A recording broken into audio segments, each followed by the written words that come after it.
नमस्कार, हिमाचल बुलेटिन में आपका स्वागत है।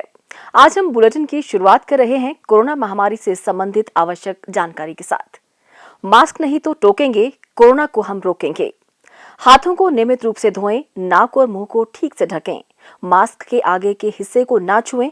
सुरक्षा की युक्ति, कोरोना से मुक्ति। अब पेश है आज के समाचार। मुख्यमंत्री श्री जयराम ठाकुर ने गत सायं राज्य में कोविड-19 के मामलों की बढ़ोतरी के दृष्टिगत स्थिति की समीक्षा के लिए वर्चुअल माध्यम से राज्य के सभी उपायुक्तों, पुलिस अधीक्षकों, मुख्य चिकित्सा अधिकारियों और प्रदेश के सभी चिकित्सा महाविद्यालयों के प्रधानाचार्यों और चिकित्सा अधीक्षकों के साथ बैठक की। इस अवसर पर मुख्यमंत्री ने कहा, वर्तमान सिचुएशन है, जो वर्तमान हालात है हमारे पास, हमारे सामने जिस तरह से संक्रमण बढ़ रहा है, एक तो अपने अपने जिले में जैसे पहले भी हमने कहा है कि हमको अपनी कैपेसिटी हर दृष्टि से इन्हांस करनी पड़ेगी, बढ़ानी पड़ेगी। अब की बार का जो ये वायरस का अगर हम वो देखें, इम्पैक्ट देखें, तो जिस तरह से ये बढ़ रहा है, ये पीछे से भी ज़्यादा चिंता का है और चिंता देने वाला हमारे लिए है। ठीक है, हम लोग अब मेंटली थोड़ा प्रिपेयर्ड है, समाज भी इस बात के लिए प्रिपेयर्ड है, थोड़ा हमको लग रहा है, लोग भी इस बात को मान के चल रहे हैं कि भाई अब कोविड खत्म तो हो नहीं रहा है, ये तो चलता रहेगा। लेकिन हमको अपनी ओर से जो एफर्ट्स डालने हैं, एक पार्ट ये प्लान करना पड़ेगा कि लोगों का इन्वॉल्वमेंट लेने के लिए हमको काम करना पड़ेगा। पंचायती राज संस्थाओं के चुने हुए प्रतिनिधि के साथ मैं भी एक पूरा स्टेट लेवल के एक बड़ा वीडियो कॉन्फ्रेंस करेंगे, उसको हम प्लान करने की सोच रहे हैं। और शहरी क्षेत्र में जो हमारे शहरी जो हम नगर निकाय में जो चुन करके आए हैं, चाहे वो नगर पंचायत है, चाहे वो नगर परिषद है, चाहे वो हमारे अब नगर निगम है, यहाँ के जो चुने वो प्रतिनिधि हैं, उनके साथ भी वीडियो कॉन्फ्रेंस अलग से करके 2 पार्ट्स में सोच रहे हैं इसको करने के लिए, ताकि सीधे हम उनसे संवाद कर सकें। और उसके साथ साथ में थोड़ा इन्फोर्समेंट वाला जो है, वो मुझे लगता है कि एक अब थोड़ा यह आ गया है कि जहाँ थोड़ी सख्ती करनी पड़ेगी। सख्ती का अभिप्राय ये नहीं है कि हम चालान काटते रहे, लेकिन हम किसी को सजा देते रहे, लेकिन उसके बावजूद भी जो लोग जो है वायलेशन कर रहे हैं, बड़े स्केल पर कर रहे हैं, तो वहाँ उन लोगों को उनको थोड़ा सा पूछना जरूरी हो गया। आज की तारीख में ऐसे नहीं छोड़ा जा सकता, ये बहुत आवश्यक है।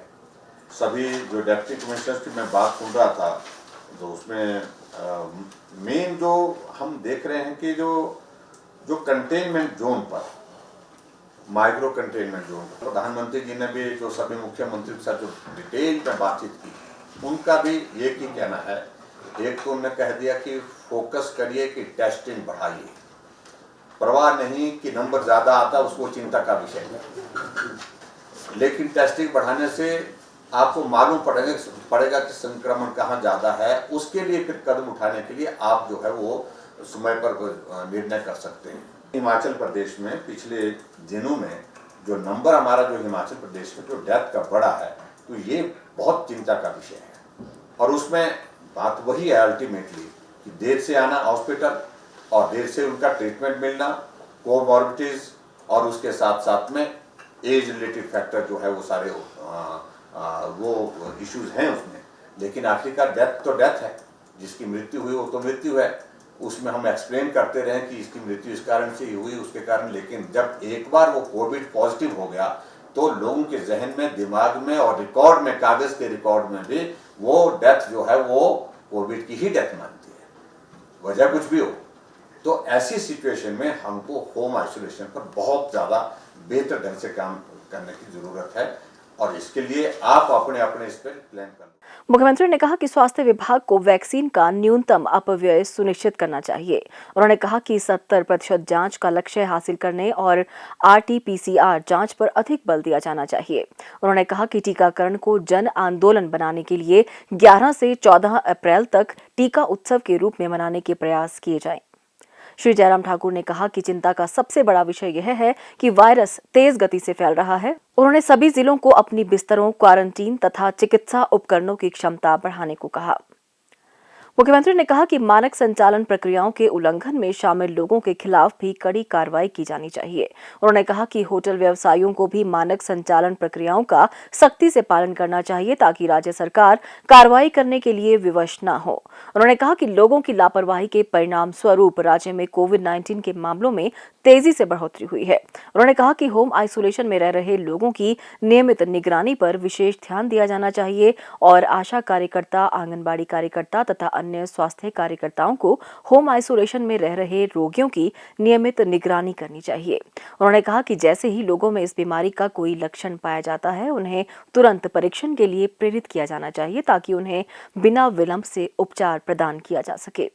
इस अवसर पर राज्य में सूखे जैसी स्थिति से उपजी परिस्थितियों की समीक्षा भी की गई।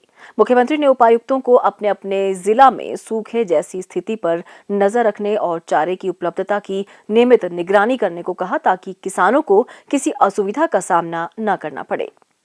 गत सायं शिमला में मंडी व सोलन नगर निगम के नवनिर्वाचित भाजपा पार्षदों ने मुख्यमंत्री से भेंट की। मुख्यमंत्री ने सभी नवनिर्वाचित पार्षदों को शुभकामनाएं दी। मुख्यमंत्री ने कहा कि सभी पार्षद अपनी जिम्मेदारी को बखूबी निभाएंगे तथा विकास और जनता के कल्याण के लिए पूरी निष्ठा से कार्य करेंगे।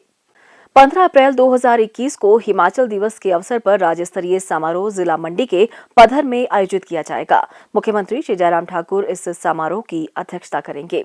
इस अवसर पर जल शक्ति मंत्री श्री महेंद्र सिंह ठाकुर भी उनके साथ उपस्थित रहेंगे। स्वास्थ्य एवं परिवार कल्याण विभाग द्वारा दोपहर 2 बजे जारी बुलेटिन के अनुसार प्रदेश में कोरोना संक्रमण की जांच के लिए आज 3,355 लोगों के सैंपल लिए गए, जिनमें से 260 लोगों की रिपोर्ट नेगेटिव पाई गई है, जबकि 3,082 लोगों की रिपोर्ट आना बाकी है। अभी तक 13,22,095 लोगों की जांच की जा चुकी है, जिनमें से 12,49,869 सैंपल की जांच नेगेटिव पाई गई है। प्रदेश में कुल 68,442 लोगों में कोरोना वायरस के संक्रमण की पुष्टि हुई है, जिनमें से 62,638 लोग इस बीमारी से ठीक हो चुके हैं और 4,593 व्यक्ति उपचाराधीन हैं। हिमाचल बुलेटिन देखने के लिए सब्सक्राइब करें YouTube channel DPR Himachal, follow करें ट्विटर @DPRHP, लाइक करें Facebook page information and public relations department Himachal Pradesh, visit करें वेबसाइट www.himachalpr.gov.in। इस अंक में इतना ही। कल फिर होगी मुलाकात। दीजिए इजाजत। नमस्कार।